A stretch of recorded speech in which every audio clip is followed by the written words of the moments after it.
There's one thing almost every MMA fighter says that's hard for us fight fans to believe.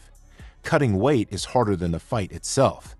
Some athletes push their bodies to the absolute limit, shedding massive amounts of weight just to gain height and reach advantage over their opponents. But in most cases, it backfires, draining their energy, compromising their endurance, and sometimes even leading to fighters passing out from severe dehydration after a brutal weight cut. Without further ado, let's dive into the 10 scariest weight cuts in MMA history. Kevin Lee spent most of his career as a top contender at lightweight, but he also dipped his toes into the welterweight division, hoping to find a better fit. While some questioned the wisdom of his move to 170 pounds, it made perfect sense once Lee opened up about the brutal weight cuts he endured to make the 155-pound limit. One of the most grueling cuts of his career came ahead of his interim lightweight title fight against Tony Ferguson at UFC 216. At the official weigh-ins, Lee successfully hit the 155-pound mark but looked visibly drained, a shadow of his usual self. On fight night, Lee put up a valiant effort, even starting strong, but ultimately succumbed to a third-round submission. After the loss, Lee revealed that it wasn't just Ferguson's skills that bested him. It was the toll of the extreme weight cut. In an interview with Ariel Helwani, Lee described it as the worst cut of his career, admitting he felt like he was close to death for sure. He even believed that if he had to shed just half a pound more, he would have ended up in the hospital. That fight was the breaking point. It became clear that 155 pounds was no longer sustainable, prompting Lee to finally make the move up to welterweight in search of a healthier future. Renowned MMA coach Ray Longo is known as a tough man who rarely shows emotion. However, Chris Weidman's brutal weight cut was so difficult to watch that it even brought Longo to tears. On January 28, 2012, the All-American stepped in on short notice to fight submission wizard Demian Maia. The fight itself wasn't the issue, it was the grueling weight cut that turned into a nightmare for the undefeated American. Weidman recalls calling his manager to ask if the bout could be rescheduled at catchweight. It was the first time Chris realized just how dangerous cutting weight could be, and that it could even be life-threatening. Remarkably, Weidman managed to cut 20 pounds in just 24 hours to make weight. Although he appeared noticeably lean on fight night, he still dominated Maia and secured a decisive decision victory. However, Weidman later revealed that during the weight cut, he was blacking out, barely aware of where he was, and battling severe mental strain, so much so that even his stoic coach Ray Longo was moved to tears. At one point, Aspen Ladd was the undefeated rising star the UFC hoped would shine bright in women's MMA. But her momentum took a major hit after a 16-second knockout loss to future featherweight champion Germaine de Randamie. From there, things never quite fell back into place, and issues with making weight began to surface. In 2021, Ladd was set to face Macy Chiasson, but the fight never happened. She came in 6.5 pounds over the bantamweight limit and attempted a second weigh-in only to still miss the 135-pound mark.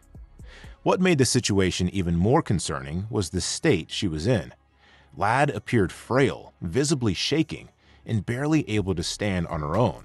The scene was so alarming that the fight was canceled entirely, highlighting the ongoing dangers of extreme weight cuts in MMA.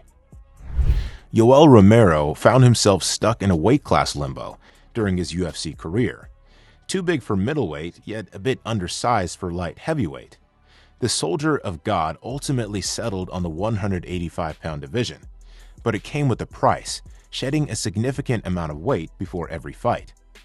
According to his manager, Malki Kawa, Romero walked around at a solid 205 pounds. That meant cutting at least 20 pounds during each grueling training camp to make middleweight. Despite the challenge, Romero rarely had issues hitting the mark throughout his 7-year UFC stint. But when he did miss weight, it couldn't have happened at worse times. His first stumble came at UFC 221, where he stepped in on short notice to face Luke Rockhold for the interim middleweight title.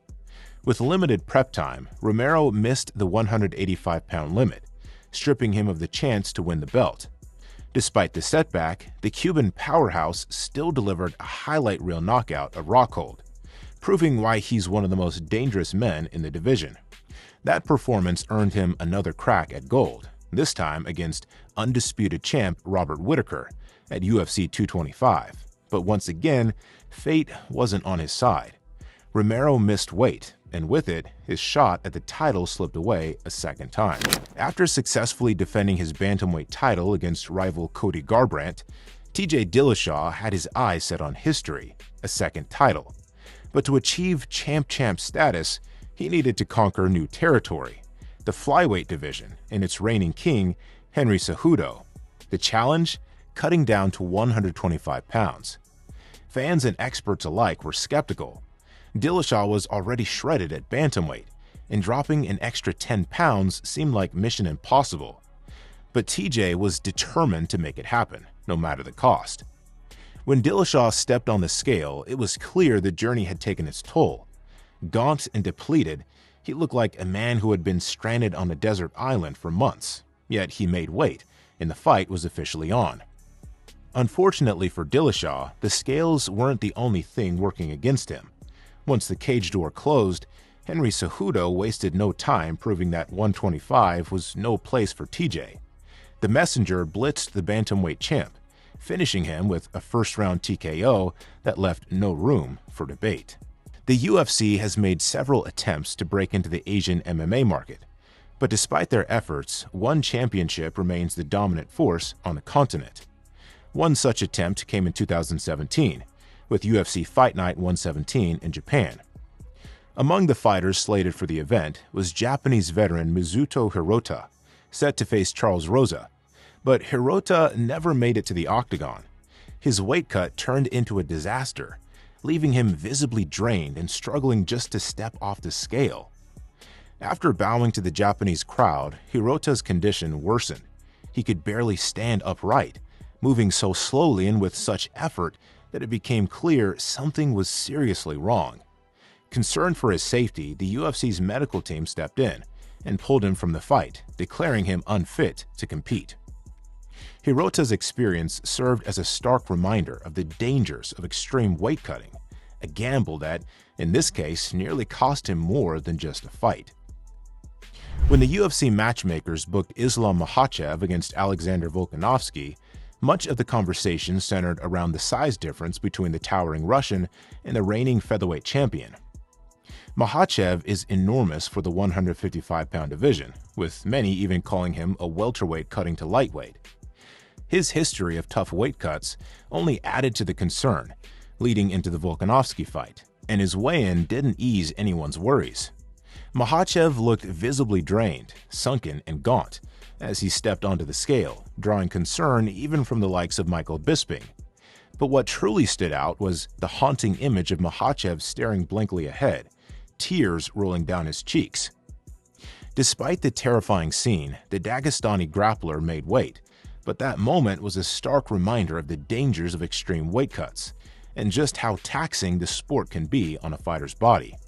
On March 20th, 2021, Julija Stoliarenko was scheduled to face Julia Avila at UFC on ESPN 21, but what was meant to be a routine weigh-in quickly turned into a nightmare.